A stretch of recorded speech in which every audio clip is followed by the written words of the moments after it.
as we go. Right, we're recording now.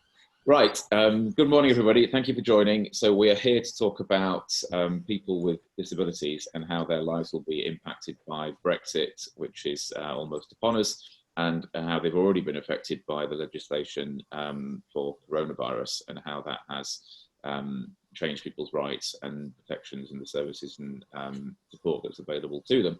So we're joined by an amazing panel. So we've got John Horan from Cloisters, eminent lawyer. We've got Simon Lydiard. Simon, what do you do? I'm afraid I don't know the answer to that question. I do. I'm a retired senior civil servant, but more pertinently, I'm an advisor to Disability Labour. Great, thank you. And we've got Kathy Bole from Disability Labour, and Joan Twelves, who I know is from Vauxhall, I believe, in London, a Labour Party member. But other than that, Joan, what do you do? I'm on the steering committee of Labour for Socialist Europe, and a long-standing Another Europe is Possible member, and I'm a former leader of Lambeth Council of some notoriety, as Simon will tell you. Great. Okay, well that sounds like a fascinating backstory that unfortunately we don't have time to delve into right now. But yes, I know Labour for Socialist Europe and Another Europe is Possible well. We've done a lot of work with them in over the last couple of years. So without further ado, we will kick off. John, would you be all right to start us off and tell us what you would like to from your perspective? Yes, thank you.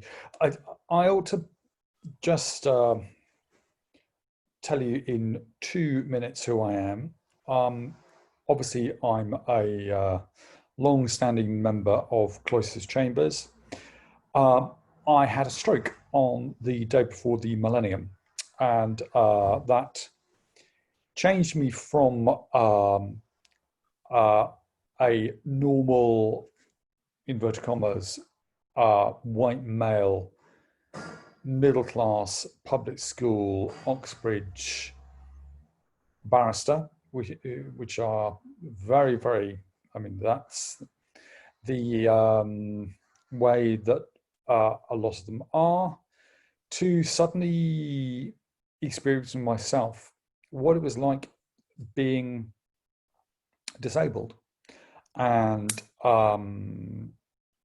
it was appalling, and I was astonished that even more appalling than my disability was the fact that my legal brethren seemed to not care and not even look up the law. So I returned to Cloisters. I have refined my practice, so I now do claimant-only discrimination in all areas. I'm well known because I basically started up rights of people with a disability to represent and have reasonable adjustments, representing and witness evidence before the courts, Article 13. And I was the first one to point out the link between Article 13 and the Equal Treatment Bench Book.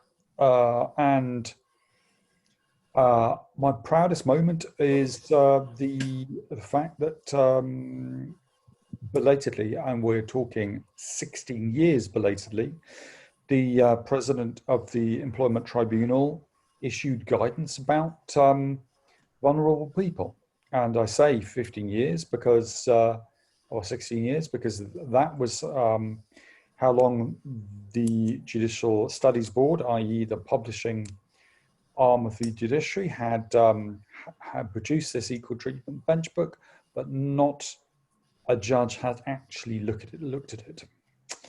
And I was instrumental in bringing that to my fellow barristers and judges' attentions. I also write a lot for the legal action group, LAG. And I think, moving on to the subject, I know and have endlessly talked about in legal circles and run endless articles about. It's the double fix that disabled people have. Brexit is anathema to disabled people because not a lot of people know. I'm sure the group that does Labour Disabled does that, in fact, under a statutory instrument, it was deemed that the UN Convention on the Rights of Persons with Disabilities would be European law. And that meant that Section 2 of the European Communities Act 1972 bit, and that was bound to give primacy in domestic law to any European legislation. So that was the law up until Brexit. And Brexit actually, as far as the lawyers are concerned, did one thing, and that was to revoke the European Communities Act and everything that follows from it. And so the primacy of the European law, and therefore by statutory instrument, the primacy of the UN Convention in domestic law terminated. And so I made a name for myself doing cases which pushed the boundaries of domestic law back, because they referred to the UN Convention and the European Communities Act. I now no longer can do that. And that is a tangible fact of the Brexit moves and shakers. And I wrote and talked incessantly about it. I'd even talked in a committee room with the House of Commons about it, and not a single MP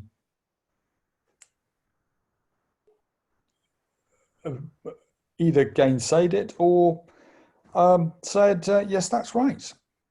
And I had to learn that my skills as a barrister are not the same as my skills as a politician. And I eventually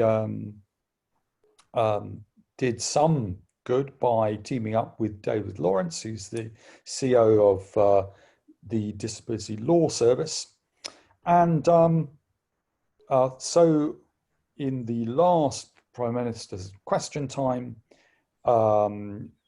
Ed Davey, who's now the leader of the Lib Dems, raised a point about disabled children and the second body blow that the disabled community has suffered. Disabled children, as long as everyone who's disabled. One of the things that the Coronas Act did was, as we know, change the mandatory local authorities' duty to help disabled people with their care into a discretion. And lo and behold, I think 75% of disabled children now no longer get that care. But of course, in the UK courts, we can no longer raise a argument which focuses on the UN Convention, because also under Brexit, the domestic courts can no longer hear arguments based on the UN Convention, because the only reason that they could was the European Communities Act, and indeed the government have breached numerous articles, but in particular Article 4.1, and they've materially got rid of rights under the European Convention.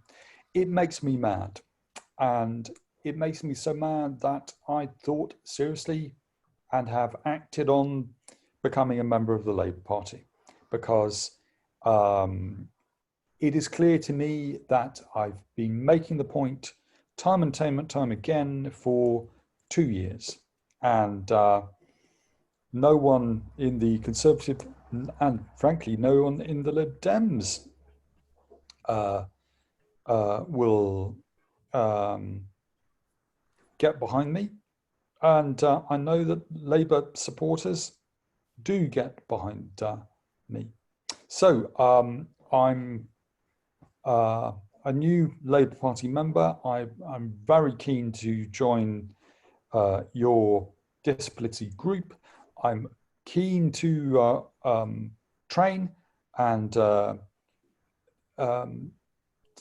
that the masses of Labour supporter can see what's at stake, because gone are the days when you could morally try and persuade the Tories in government that this or that point of view is right.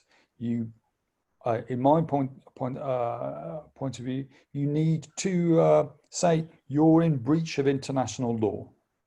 I was struck by the extraordinary speech of Miliband just yesterday.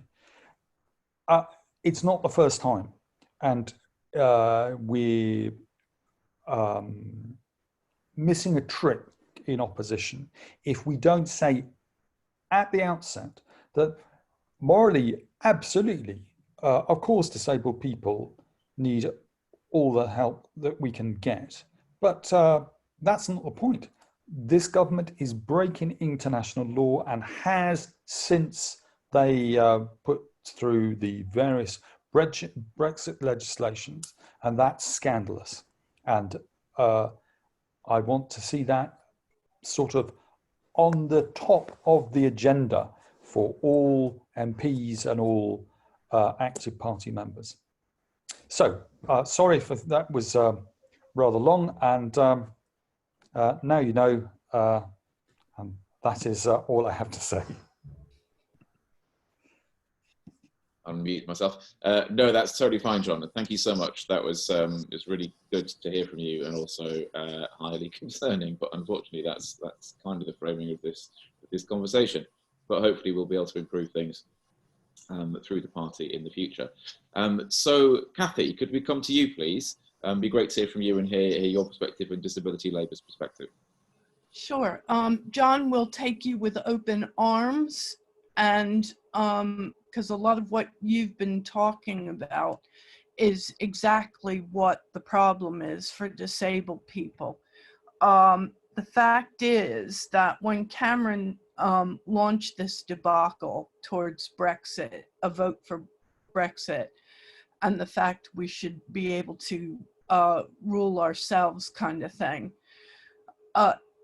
he had even said, and Theresa May before him, after him, had actually said that we would need to institute a Bill of Human Rights. And they haven't done it.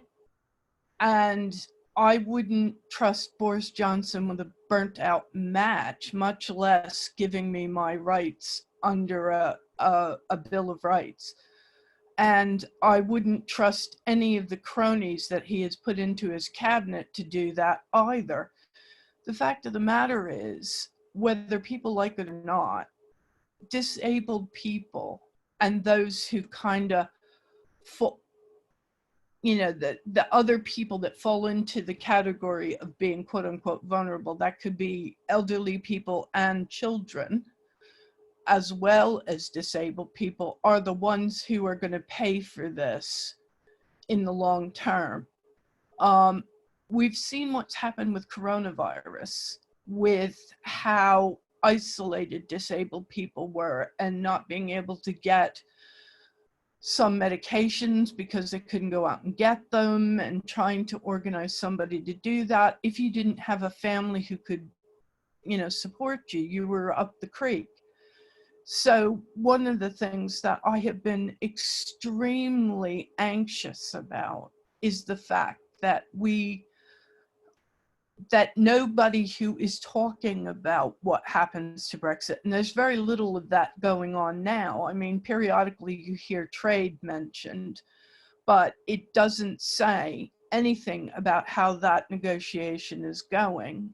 We will have no access to the EHIC cards, which will make it impossible for disabled people to travel. They won't be able to afford travel insurance.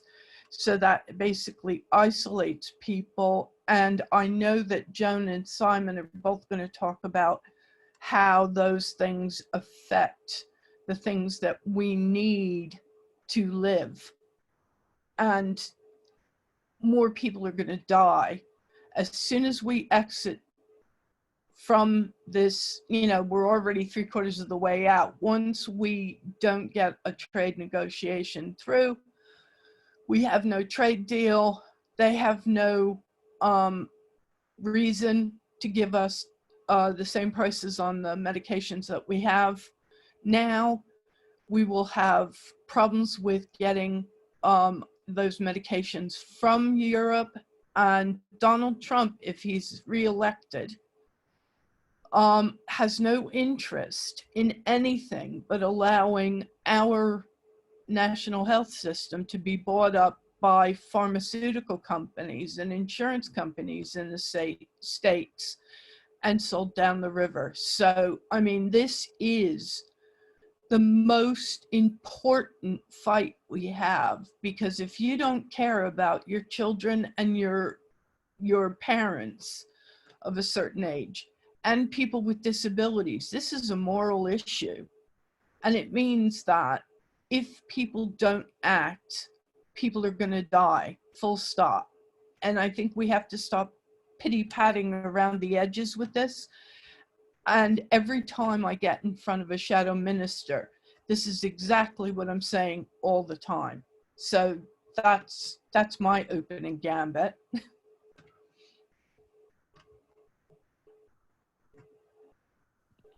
Great, thank you, Kathy. That was fascinating. And Simon, can we come to you, please? Yeah, thank you very much, Mike. I mean, you introduced me before, and I said I was a senior civil servant. Obviously, I've left the civil service now, so I can be as politically active as I like, say what I like. By the way, one of my specialism when I was in the civil service was commercial procurement and contract management. I know that's not a subject of today, but my God, what a mess over the last few months in terms of the contracts the government have been letting in relation to the coronavirus emergency. I think, I mean, this came through, I think, in both what John has said and what Kathy has said, but there's a lot of fear and anxiety amongst the disabled community. We're talking about Brexit and potentially the effects of a no-deal Brexit, but that feeling has been with us for quite some time. You know, we started off, even before we got to Brexit, we had austerity and the cuts to public services and the undermining of support to disabled people, including in social care. We also have again, even before Brexit, we had really serious shortages of staff in the National Health Service and in social care. There were, a couple of years ago, something like 100,000 vacancies in the NHS. That's 9%, also 9%, but 2,000 vacancies in social care workers. And both in health staff and in social care workers, the United Kingdom for a very long time has significantly relied on EU citizens from other EU countries. We've actually got, I think we're something like a third in terms of numbers. We've got about the third biggest number of EU citizens from outside our country working in those sectors. And the government has already stated it's what it's going to be, its new immigration policy, which will discriminate against EU citizens coming into the UK to work in those sectors. They set a salary threshold that you have to meet. I think, yeah, it's £30,000. Well, a registered nurse in the UK earns less than £24,000. And care workers will often earn dramatically less than that. Kathy's mentioned the loss of EHIC. Frankly, without that, I don't think disabled people are going to be able to afford the insurance that they would have to pay to go overseas. I know I had to have a number of conversations with my insurance company even before we left the EU, given the conditions I've got. Medicines is another issue where we actually have something like a third of our medicines coming from the European Union. And one of the changes that's been made is in leaving the European Union, the United Kingdom has left the European Medicines Agency, which regulates new medicines and medical devices. Now, the government is planning to set up its own agency in the United Kingdom. But given the current situation and how people within that sector are so dedicated at the moment to dealing with coronavirus, I'm not even sure that the scientists and the potential regulators have even got the bandwidth to deal with establishing a new regulatory agency. And a danger with establishing that regulatory agency compared to having been in the European Medicines Agency is that our agency may be regarded internationally as significantly less important and influential. It certainly won't be as established as the European Medicines Agency. And that could put us at the back of the queue for new medicines. And that could also have an impact on potentially, I guess, the availability of a coronavirus vaccine if it isn't one of the ones being developed in the United Kingdom. So, you know, I think that is a pretty dangerous thing. Also, we've left or are leaving Euratom, which means that some of the nuclear materials used to treat cancer patients could be in short supply as well. So, you know, in terms of fear, I spoke last year at another Europe is Possible's rally in Whitehall when Parliament was illegally prorogued. Yeah, John, you're right. The government is making a bit of a habit of breaking law, domestic as well as international.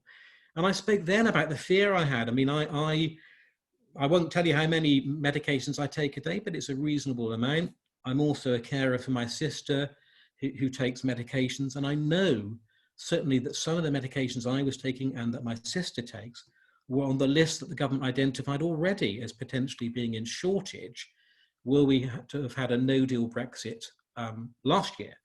And what deeply concerns me is that the government have not reached out to the community of disabled people and carers and provided any form of reassurance. So there's a deep sense of anxiety. Also, a lot of us have relatively recently come out of shielding, and shielding for that period of time, it kind of doesn't really do your own mental health a great favor. So we had the initial shock of leaving, then a shock of potentially no deal, and then coronavirus, and then shielding. And I just feel that the government has not reached out. Now, we do know that the government has done some planning for no deal, because a few weeks ago that one of the planning papers leaked.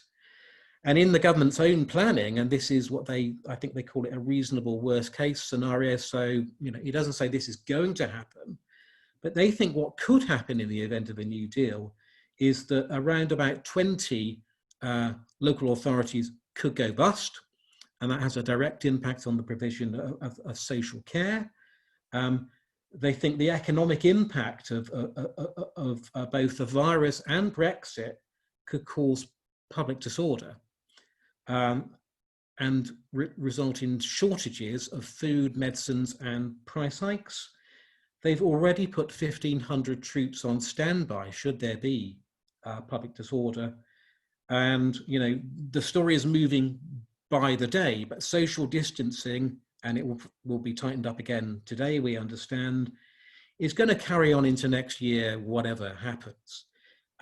So, you know, my greatest, the thing that annoys me most and concerns me the most is the distinct lack of planning, and again, a point John has already made. The government hasn't really realised what might potentially happen.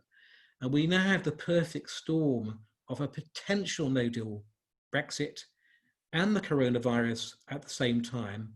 And we have a community of disabled people and carers and people who have loved ones who are disabled, who feel a deep sense of fear and anxiety. They've not been given the reassurances, we've not been given the reassurances we need by the government. And so I think the Labour Party has to constantly press and question and cajole and embarrass the government so that to expose these issues and also to try and demand some assurance. Thank you, Mike.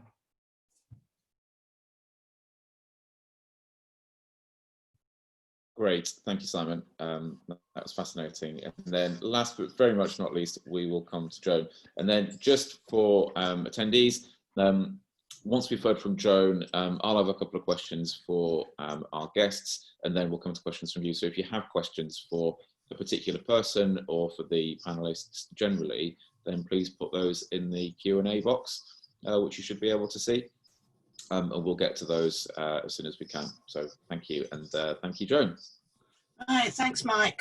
Thanks for inviting me. And I should add, on top of the political credentials I have, I've also had Crohn's disease for 55 years.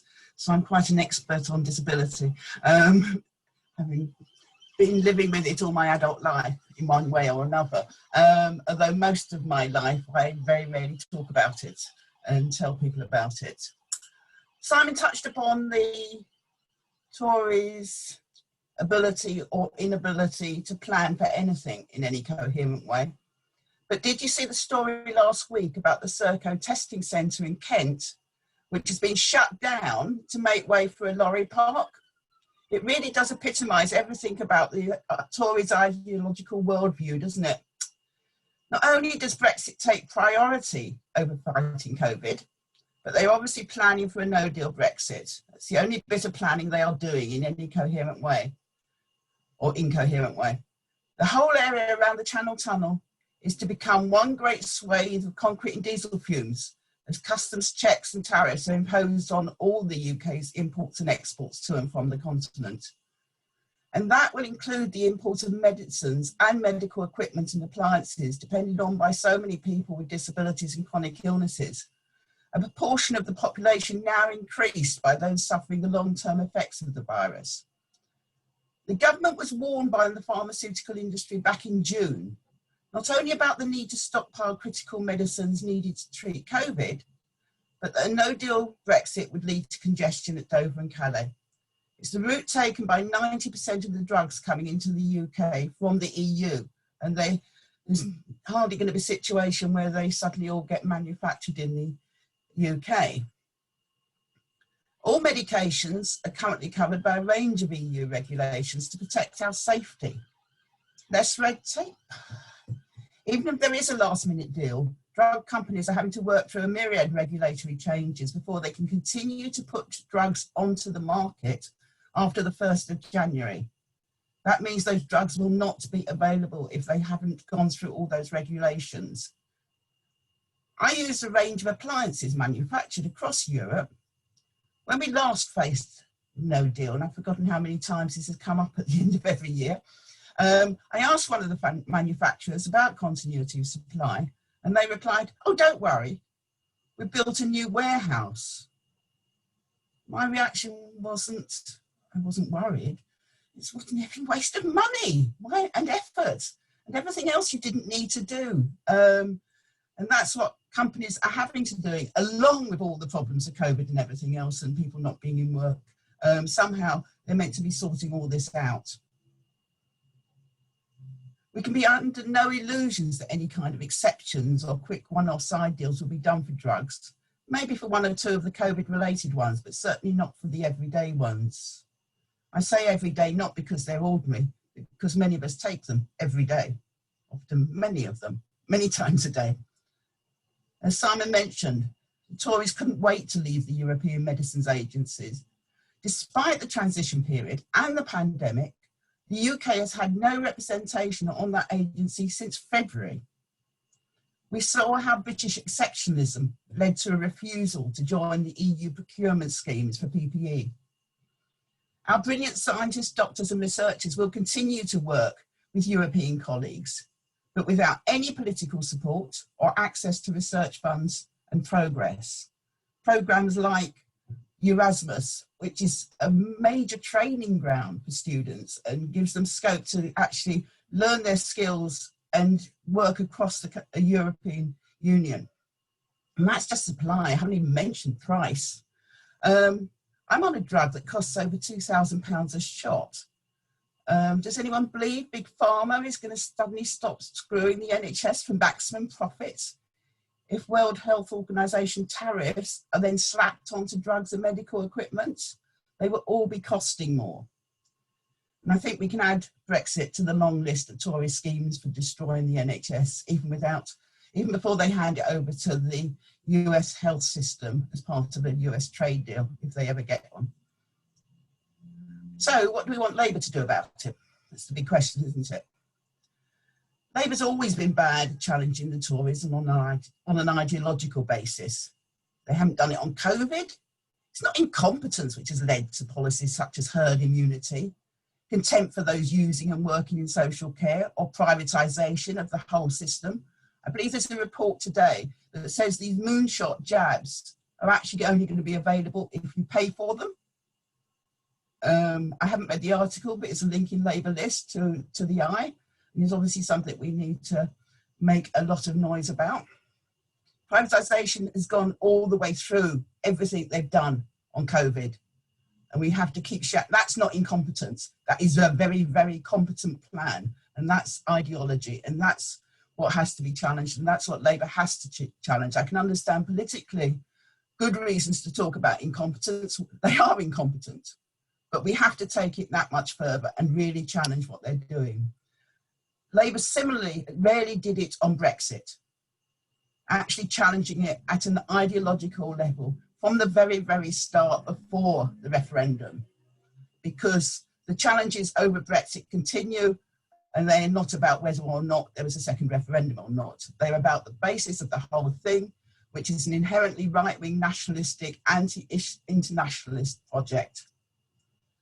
So if we can't expect the leadership to challenge Brexit on an ideological basis, we need to at least demand they speak out about the practical implications of no deal, because they're not even talking about that.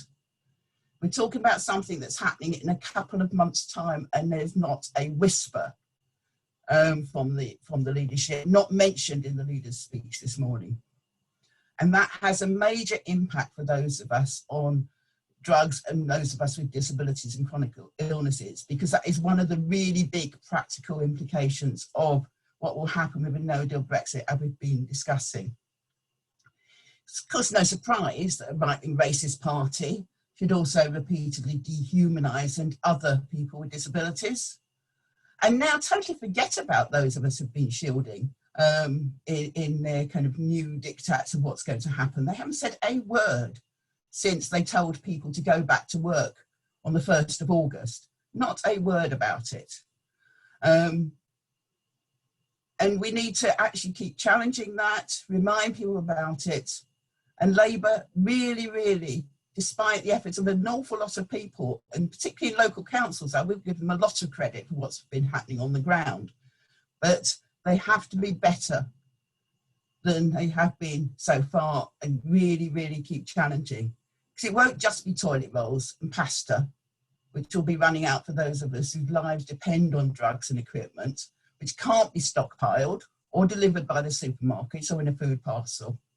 For many of us, it's going to be a matter of if the virus doesn't get us, then Brexit will. And I, for one, am not prepared to let that happen. Not after 6 months of solitary. All right, thanks a lot. Thank you, Joan, and thank you to all of our speakers. That was really good to hear, because we're educated, but also worrying for all the obvious reasons. So we'll have some time for Q&A now. So I've got a few questions for the panel, but then if attendees, please keep putting questions in the Q&A box, and we will come to those before we finish up. So the first question from me is about the COVID-19 legislation. So I just wonder if one of you could describe to us what the major rights and protections and support are that have been lost in or taken away, at least temporarily, in the COVID-19 legislation. And then from there, what's your expectation about the ending of the COVID-19 legislation? Do you think all these rights and protections will be put back in place? Or are you or other disabled people worried that that won't happen? Kathy, what are your thoughts on that? I think that the temporary legislation is for us for the next I think it's a total of 2 years, that this current iteration, and I have absolutely no confidence that once that 2 years is over, because we won't have any higher legal power to do anything that against what the government will impose, they will just keep it as it is and just keep rolling it over and over and over until they figure out a way to stop the idea of having to go back to the CARE Act and to put things back in place. Because the CARE Act allows people to live full and independent lives with the support of social care, which is starving for people to work in it. Councils now are cutting back on the amount of social care that individuals get. A lot of them, they're keeping the information that people would need to make a reasonable decision on their social care is kept as far out of reach as possible, and they're just getting assigned things from a social worker. And now many councils are looking at the idea of using things like Alexa and the Google apps and Siri, and all of these other AI methods of doing things and keeping an eye on things. They're going to want you to have cameras in your house so they can keep an eye on you, which reverts back to the old medical model of disability, which is we have to monitor you and keep you safe, and this is the way we're going to do it, and you have no choice. And that's exactly what it's going to go back to. We are going to be given whatever little crumbs are left to those of us who are left, because a lot of the medications that Joan and Simon were talking about are integral to disabled people's lives. So without those medications, we're going to have a whole host of people die off, plus the COVID spike. Now, one of the things is that all of those people who have gotten COVID and have been lingering with long COVID are going to become amongst the ranks of the new disabled people, because the regulations we have on disability in the Equality Act, many of these people by the end of the year will actually be disabled people, and they're going to need help, and they're going to need support, and they're going to need carers, because they won't be able to go back to work, and we're going to lose all that ability. And it's horrifying. And I don't like having to tell people that they're under threat, but we've got to be a lot louder about this stuff because people will die. Because if we can't afford to get the vaccine for COVID, it's going to kill us. And that's not just me and the disabled people who are listening to this. It's going to hit everybody. And we need to find a way to stamp our feet and make our voices heard so that somebody can take this up and fix it. Because once we are under the cover of the European Court of Justice, which I think we may be out of, John, I'm not sure, we have nobody looking out for us above and beyond what's here. And the judicial system is not in a place where it will be able to legislate. I remember a professor of law who came out just when we were talking about the idea of Brexit. And he said it would take years for the government to put into place legislation that's being wiped out as of Brexit. So that's my thing on that. But social care is quite bad. Now people aren't getting what they need and they have to just deal with what the council will give them. Great, thank you. So I'll come to John. My follow-up question was going to be, or is rather, obviously things are difficult now, but then also this comes on top of 10 years of austerity, which I'm sure has also impacted disabled people. So if you could comment on that as well in your answer, John, that would be really helpful. I'm a barrister.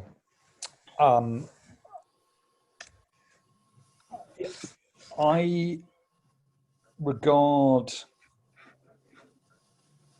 the way that things work politically as cheek by jowl with the way that cases are won and lost. Yes, Kathy is right. But what I've learned over the last 10 years is that we can fight. We can fight and at least measurably improve. And we can fight, you know, how many cases have been, we are party to the optional protocol under the UN Convention. What's that? How boring. Well, no, actually that's a right of UK nationals to send cases to the Commission itself and litigate in that way. We've had that right for 16 years. How many times has it been done? One.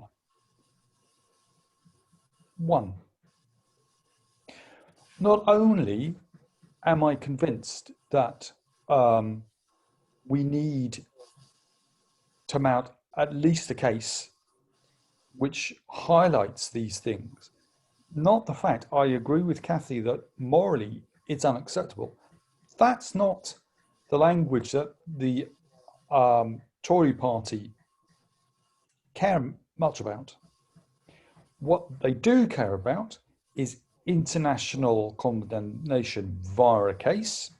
What they do care about is Prime Minister's question time, with this being raised regularly on the agenda, and not about how immoral it is, but how this breaches international law.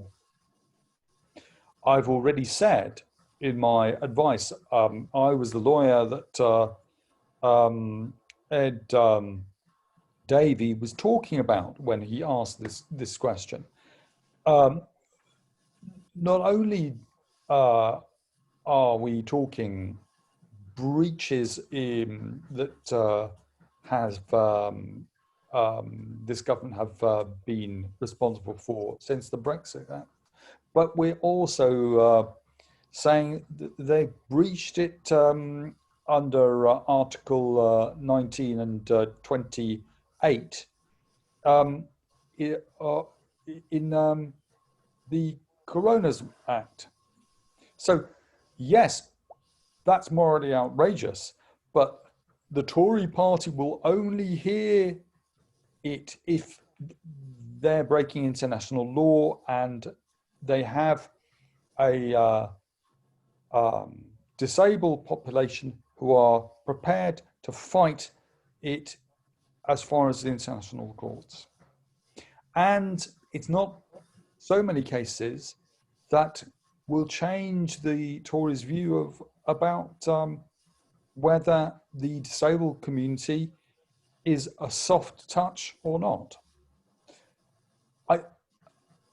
I'm appalled when I hear my co-speakers and the stories that about their life.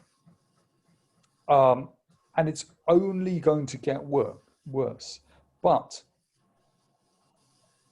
they have powers through litigation and therefore through politics to change.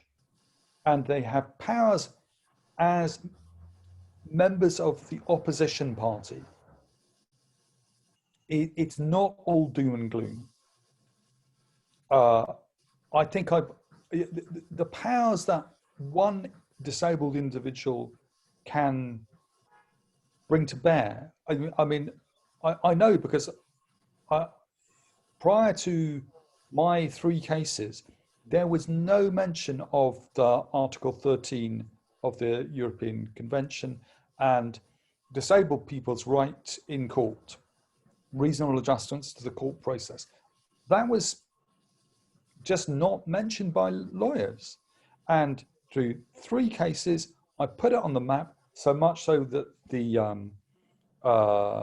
chairman of the, president of the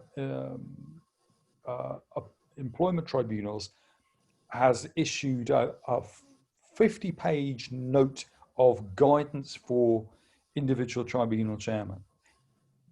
And that's me, just me. Imagine what the Labour Party can do. Great, thank you. Right, I want to get through a few more questions, so if we could speed up answers slightly, that would be great. John, just wanted to ask you a couple of things. One, just what your thoughts were on 10 years of austerity and kind of what disabled people feel like they've maybe lost or suffered from over that time. But then also, the second question for you, it's really just about the Labour Party and how much you feel listened to by the Labour Party, as in, you know, leadership, your MP, your council. Like, do you feel that Labour is a champion for you and for disabled people generally? That for me? No, for Simon, sorry. Oh, okay. Because I quite happily answer it. I thought I was being directed elsewhere. Well, I just want to focus more on the Labour Party aspect of that, really. Simon, can you adjust your camera so you've gone half-mast? There you go. Thank you. Yeah. Okay, thank you. Yeah, I just want to focus on the Labour Party aspect of that, really, which is that do I feel listened to by MP? Yes, we've got a brilliant MP. We replace Kate Hoey with Flo Eshalomi at the last general election, and that's basically a major upgrade. So yeah, Flo's great, and actually I brought an issue to her attention just yesterday about some suggestions regarding the Mayor of London's Reconstruction Committee, I think it's called, and the involvement of disabled people. Flo took that up for me with the Mayor's office within minutes. So she's excellent. The local authority is Lambeth Borough Council. It's variable. I mean, if I raise an issue with a local councillor, they're very good. And I have raised issues with the leader of the council who gets back to me. But Lambeth Borough Council's provision of services is quite variable. I would say one thing though, when shielding came in, And you know, the government said just register here, or if you're shielding, and say what you can get and what you can't get. I got a phone call from Lambeth Council within half an hour to say, do you want some food? When they sent it, by the way, it wasn't really very nice, but never mind. The Labour Party, again, it's variable. I think the issue is we need to be raising, we need to be very active in the Labour Party if we want the party to take notice of us. And we need to organise ourselves within the party. And that's why I think Disability Labour does a very good job. But again, Disability Labour, as Cathy will well know, hasn't always been a well-run organisation. And for quite a long time, it didn't really have the ear of the leadership and wasn't really engaging with the front bench. So, you know, we have to organise ourselves within the party, and we have to be really very persistent about it. I think Disability Labour is doing that, though a lot of us would like a formal disabled members section inside the Labour Party, fully integrated with proper democracy to ensure that all of our disabled members have a say. Great, thank you.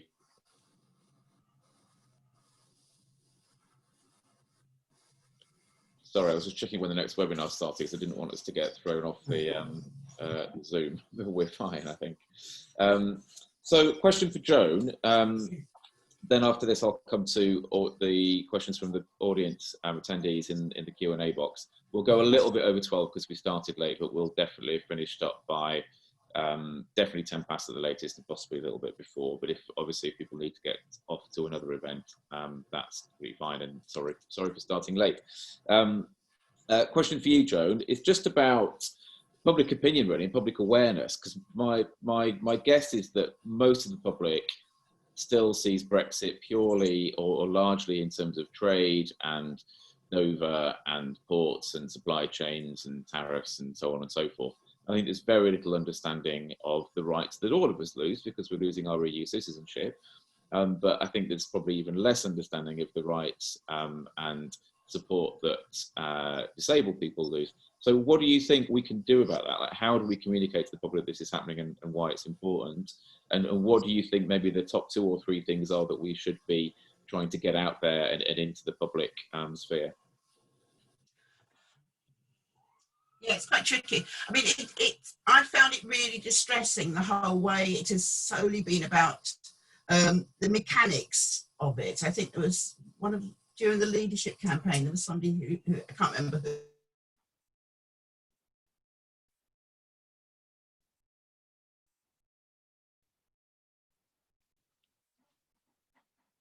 Oh, we've lost you, Joan, I'm afraid. Hopefully you'll come right. a second, but you're back now. Right. Yeah. I don't think you can be an internationalist unless you're actually kind of working with your closest neighbours, let alone the rest of the world. We have to go back to what we started off discussing Brexit about before the referendum, of actually discussing it on that level rather than allowing it to be just about trade. But that doesn't mean we can ignore the practical implications, because often people won't really start thinking about it until it's something that actually hits them and hits their pockets.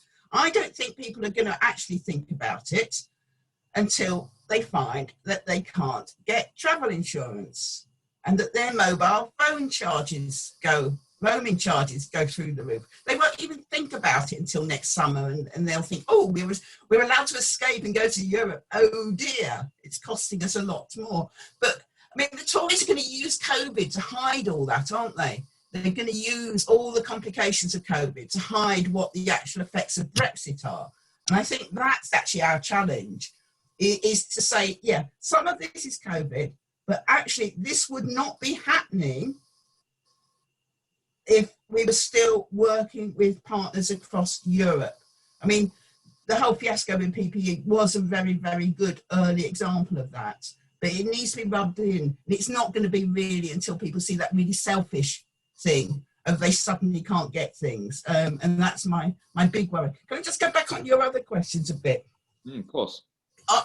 In terms of rights, my view very much is all the rights we as working people, as women, as people with disabilities have, are ones we fought for. that generations have fought for. And we lose them if we don't fight to keep them.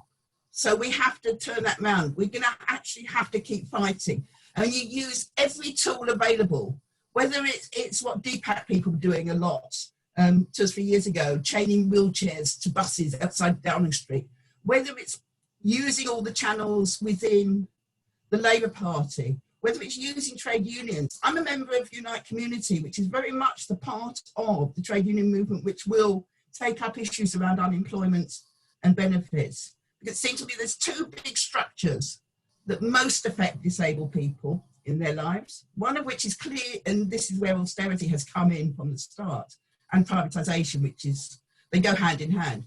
But it's the NHS, so all the cuts in the NHS affect people with disabilities. It's also the benefit system. And there's going to be an awful lot of people, both because of mass unemployment, but also because of long COVID, who are suddenly going to get hit by the appalling nature and the appalling treatment of people with disabilities in the benefit system. I first got involved in politics in the 70s in the Claimants Union, fighting over benefits. And it's got a lot worse since then. It was bad then, but nothing like what it is now. And it's that we have to take up and really kind of keep fighting on. But I think on Brexit, there is a real difficulty of trying to change that conversation. And we have to try and turn it around, because I don't give up on it. Yeah, no, I agree wholeheartedly. And I think a lot of people will get a rude awakening next year.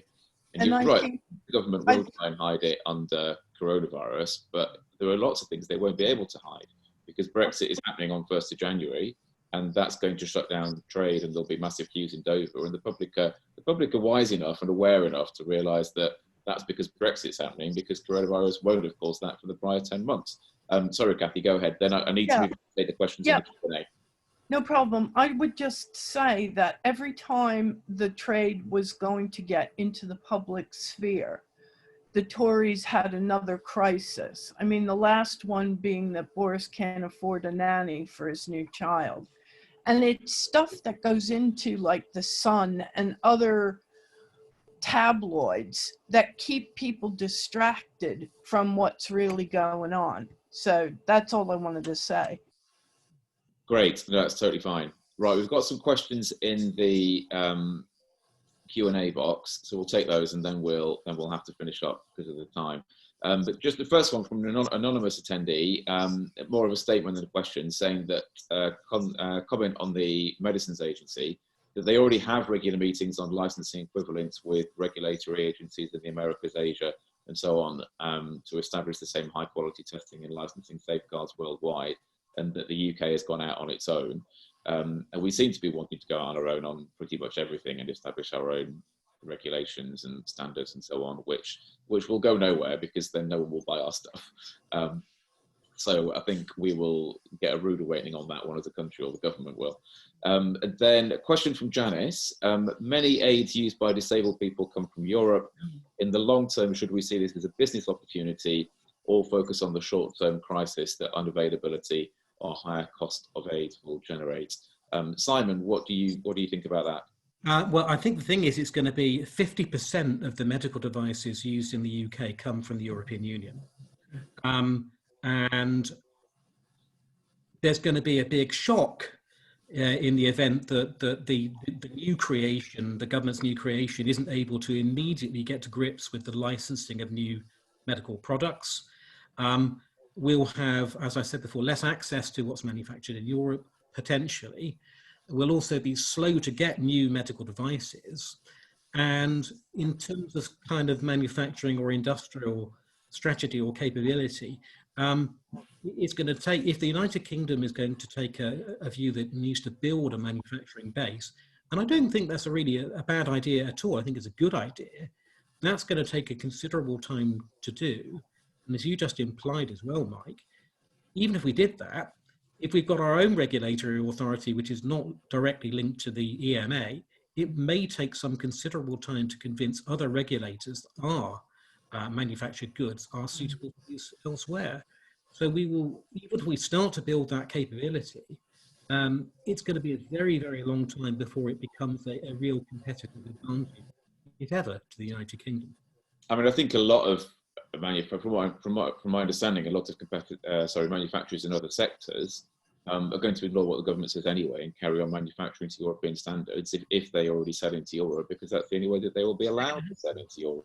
So Yeah. I suspect the government will, get a rude awakening on a number of fronts next year. And then the sad thing for all of us is that we have to live through it. So a couple more questions and then we'll have to finish up. So a question from Carol. Can Labour get our Paralympians to press the government on the issue? Boris responded to pressure from a young footballer on one issue. That's very, very true. Has anyone got contacts with our Paralympians? I think we do have extraneous contacts, but we will be probably pressing that a lot harder. Sending messages to Baroness Campbell and Tanny Gray Thompson. I think that we also need to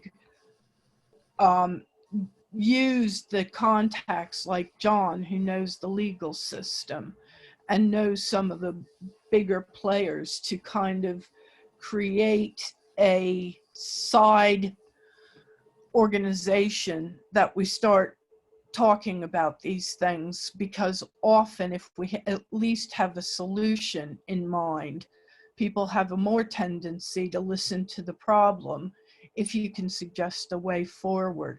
And I think we're going to have to just get very clever with the people. Also, I don't know how early day motions can help this cause, but I've got a commitment from Richard Bergen that he will take forward early day motions whenever we have one. So I think we should use that. But I also think we need to get in touch with those who have big voices like Peter Stefanovic and others that are already out there in the media, to make sure that their voices are shouting a lot more about the plight of what happens about Brexit, rather than worrying about what Boris Johnson is doing from day to day. Let's start focusing it on the fact that we've got a serious problem on the horizon that's not too far in the future, and we need to be using every contact we have to get the word out, like you've been so kind to do by providing us access to this podcasting thing.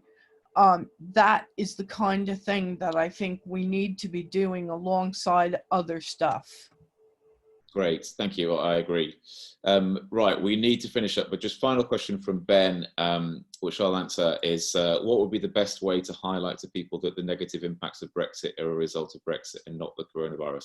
I mean, I think some of that will be obvious to people, Ben, because there will obviously be trouble at the Dover border, because there'll be increased friction, whether there's a deal or whether there isn't a deal. And people will recognise that coincides with Brexit taking place rather than it being a result of coronavirus. The same if there is a lack of medicines, that will be taken up by the media. And of course, if there's a lack of goods on supermarket shelves, whether food or other goods, then people will notice that, and they will be very aware that is a result of Brexit and not of coronavirus, because we've already would have lived through 10 months of coronavirus by that point. And the supermarket shelves, apart from in those first few weeks, have been absolutely fine.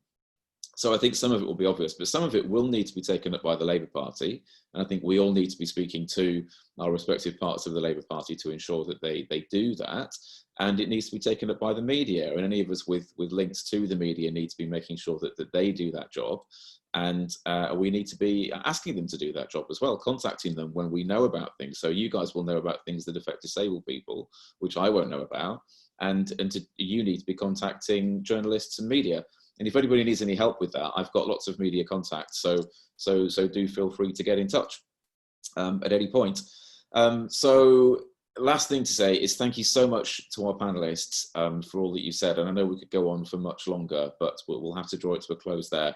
But this will go online on the Labour for European New Future YouTube page, so you can watch it there. And we won't leave this issue here. We will come back to it, I'm sure. One thing I'm very keen to do is get a similar event with one or more shadow ministers, because I think that would be a really good thing to do. So we'll try and do that at some point over the autumn. And thank you too for our attendees. Sorry to be slightly late starting and finishing. But thank you very much for joining, and we will see you all soon. We've got another event at 1 p.m. on digital campaigning in the Labour Party. So if you're interested in that, then feel free to join that, which is also on the Connected website. And otherwise, we will see you all soon. Thanks again. Bye for now. John, I'll email you. Bye for now.